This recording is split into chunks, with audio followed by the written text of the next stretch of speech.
Hey family, welcome back. MarshaunO here. I am your favorite life and relationship strategist, and I help women who are married or in long-term relationships to stop feeling disconnected and unloved in their relationship and move them into feeling understood, as well as creating the intimacy that she deserves, that she knows that she needs, and to be able to articulate those things to her guy.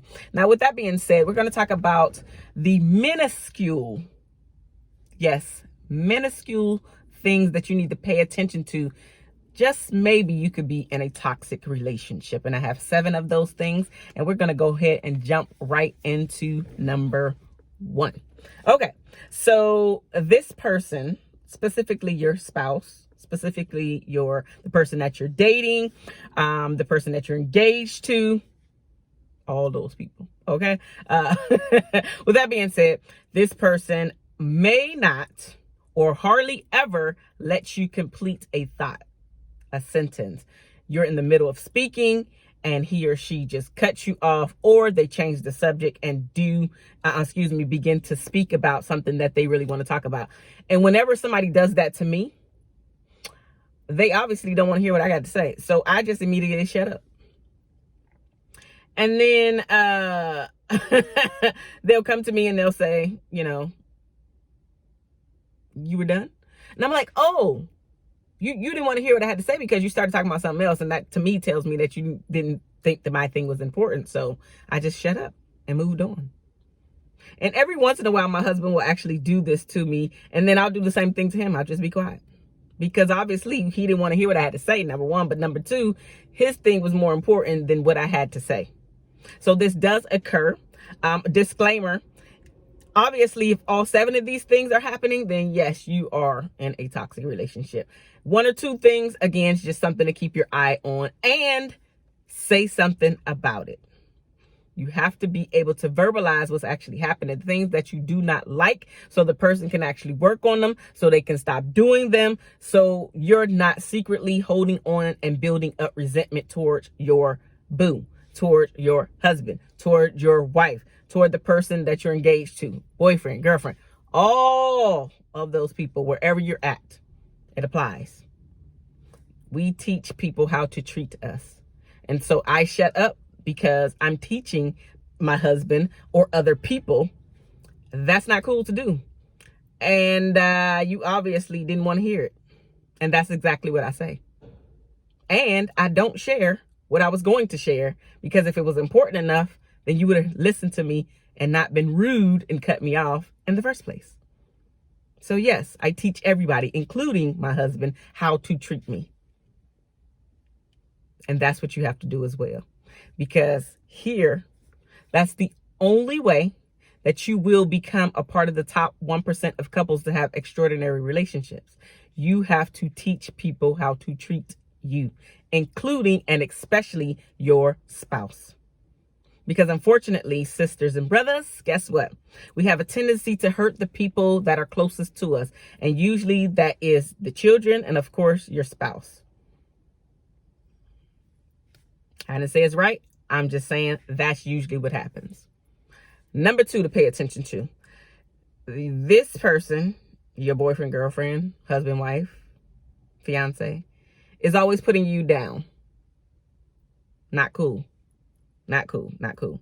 That, you know what? That one actually I'm going to say is not even a minuscule one. I have it on this list, but now that I'm thinking about it out loud with you, that one tells me that you're in a toxic relationship, because if they're always putting you down, then why do they want to be with you? And why do you want to be with him? Why do you want to be with her? I'm still leaving it on this list, but now that I'm saying it out loud, that one is blatantly in my face. You always put me down. You have nothing good to say. It's always the negative. You're the negative Nancy all the time. For me, it's too much.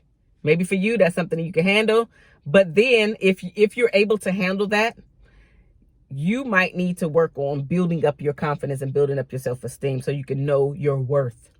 Because if you know that this person is always putting you down, at some point you're going to get sick and tired of being put down, of nothing ever coming out being positive. That person always being the negative Nancy towards you. At some point, you're going to get sick and tired of dealing with that behavior. Number 3, they shame and blame you for their bad behavior. So say, for instance, you told your girlfriend, you know what, I really don't like when you're being very disrespectful. And the way that you're being disrespectful is fill in the blank. I don't like that because it makes me feel fill in the blank. I really wish that you would fill in the blank. Right? So that's your solution to get them to see what they're doing wrong, but also how to correct said behavior as well. But instead of them taking responsibility, they just shame and blame you for their bad behavior. So basically, they're taking the spotlight off of themselves and putting it back on you because they don't want to take responsibility. 4th thing to watch out for. They're being overly concerned about your whereabouts all the time and at all hours. Like, you can't go anywhere without them asking, who you going with? How long you going to be there? Where y'all actually going? If you change plans, let me know. Is somebody else going to be there? Like, it's just a whole list. To me, that breeds that they do not trust you for some reason. And really, that underlying thing could not even be you. It could be somebody or something that happened in their past, i.e. baggage, that they have not gotten rid of. And now they're putting their baggage off onto you. They're making you responsible for the things that they need to take care of. So, and the way that it looks is that they're looking out for you. They want to make sure that everything is cool with you. But here's the caveat. If you try to do that to him or her, they have a huge issue and then won't even share said information because I don't have to do what I'm asking you to do. Let that sink in. Overly concerned about your whereabouts at all times, no matter who you with, where you going, if you change your mind, if you change your plans, if you changing out who you hanging out with. Like, it's a lot. That's a lot. That's a lot. Number 5. That phone. He or she always has to know who you are on the phone with, what the conversation is. They want to be in the room the entire time that you're talking on the phone. And if they get a glimpse that you're talking or speaking to someone, they want to know who it is. What happened? Why are you laughing? Right? They hear you laughing. It's like, what's going on? This is my phone call. This is not your phone call. This is my phone call. My phone call. So the line of privacy is now intermingled, and there is no demarcation from where you stop and he begins, or from where you stop and she begins. It's all blurred together. There's no individuality in your relationship, which there should be. That's healthy. Boundaries, healthy. Number 6. Whenever you share something with your spouse, your partner, your boyfriend, your girlfriend, your wife, your husband, whenever you share something that you're like over the moon happy about, and they're like, I mean, that's all right.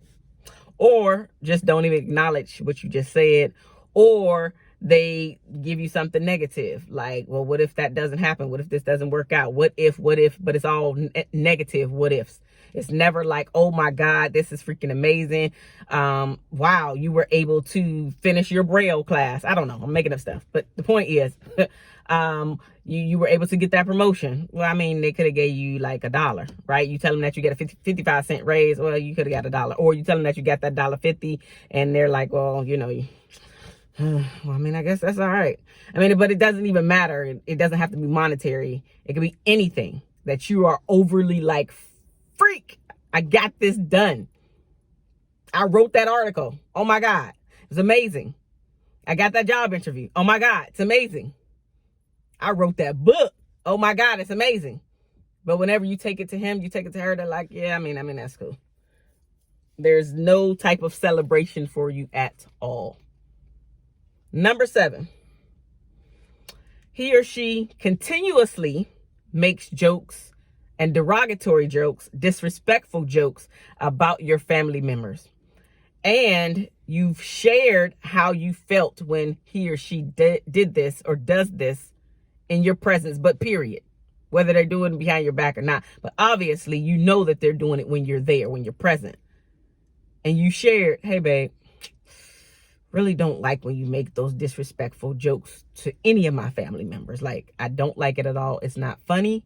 Would you please stop? Because it makes me feel a certain type of way. And it doesn't make me fall deep in love with you when you are disrespecting my family, because I'm taking it as you being disrespectful to me as well. Right? So you've shared your heart with him or with her, and he or she just continuously making disrespectful jokes about your family members. Well, that does not bring you closer to that person, but it's also very toxic behavior, because not only are they disrespecting you, they're also disrespecting not only are they disrespecting your family, but they're also disrespecting you and your wishes. And they're actually pushing them to the side to say, that don't mean nothing. Like, that don't mean nothing. I don't care what you say. I'm just gonna say whatever I want to say because I can say it, because God gave me this mouth, and you can't tell me how to run my mouth. Like, stop it. Too much. Do you want to be in an adult relationship or not? Are you trying to be a part of the top 1% of couples that have extraordinary relationships? Because these behaviors are not a part of the extraordinary relationships that I speak about. None of them are. None. Yeah, none. You should never be cutting off people, right? Let them get it out. All of us need time to release and just feel like we're heard, feel like we're wanted, feel like we're understood, feel like you got my back. Whether you agree with or are happy about it as much as I am, it doesn't matter.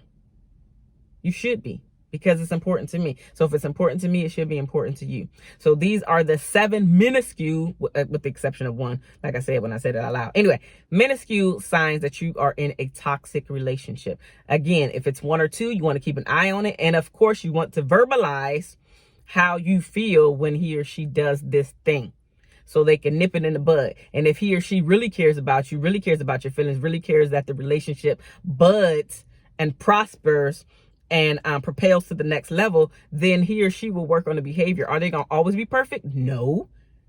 But they will recognize the error in their ways. And guess what? They'll either apologize to you, or they'll catch themselves in a moment and be like, oh, dang, my bad, sorry. Right? That might not be the best thing, because you want them just to never do it. But if it's behavior that they have been doing for many, many years, it's probably going to take many, many years for them to stop doing said behavior. But as long as he or she can start catching themselves, then you'll be able to tell, you know what? He or she actually loves me. They respect me enough to catch themselves. No, not perfect, but he or she is watching what they're doing, right?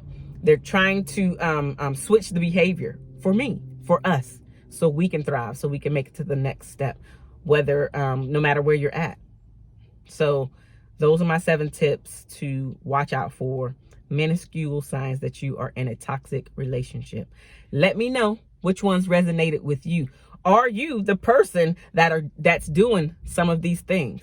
Hopefully you're not the person that's doing all 7, but maybe you're doing some of them. Which are the ones that you can actually start to work on? Transparent moments. No judgment zone here. Which ones can you work on? Which ones have you seen and actually have irritated the hell out of you, but you have yet to speak up about? Now it's time to have the tough conversations, ladies and gentlemen, so you too can be a part of the top 1% of couples that have extraordinary relationships. I love you guys, and there's nothing that you can do about it. I will talk to you in the next video. If you made it this far, give me a thumbs up, and then check down below so you can join my Facebook groups, depending on where you're at. Check them out. I'll see you guys over there so we can have even more conversation offline. Bye.